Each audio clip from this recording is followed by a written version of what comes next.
Te dni se bo pa res vrtelo in govorilo veliko o Antonu Janši. In glede na to, da nosimo šola ime po tem svetovno znanem čebelarju, smo pa tokrat pa res ponosni na to, da smo del te zgodbe. Kajti prvič se bo obeleževalo svetovni dan čebel in da si lahko pri taki stvari zraven, smo lahko res ponosni. In mi bomo en delček prispevali z našo likovno delavnico, ki jo bomo tokrat ustvarjali 19. To je res že ena taka visoka številka. In zgodovina te delavnice se res vleče že leta in leta in s tem tudi delavnica dozoreva.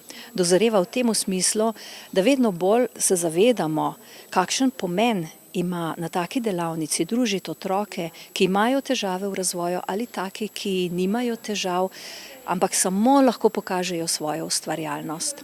In skozi to zgodbo, ki jo peljemo toliko let, sporočamo otroku, kako moramo biti ponosni na našo kulturno dediščino, ki je ravno v teh krajih in posebno v Žirovnici še posebno pomembna in doma.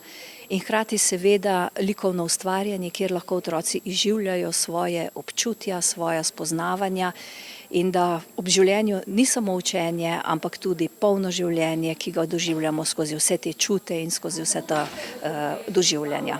Ali se je delavnica letos prvič preselila iz Radovljice na drugo lokacijo? Drugič.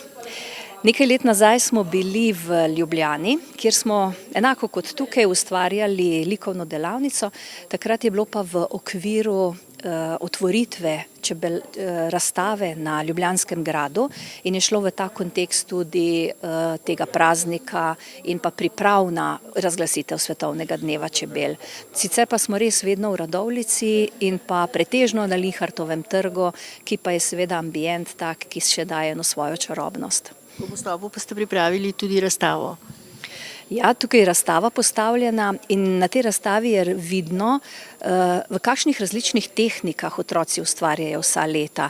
Tukaj ni sicer popolna zbirka, ker je prostor malo omejen, ampak ta razstava daje en tak pomen tem tudi različnim pristopom, ne samo v tisti stari tehniki, kot so ustvarjali pred 200 in tolikih letih, ampak tukaj se dodaja nekaj malo modernega, nekaj malo drugačnega ustvarjalnega, zato da otroci spoznavajo zraven kulturne dediščine tudi različne tehnike ustvarjanja.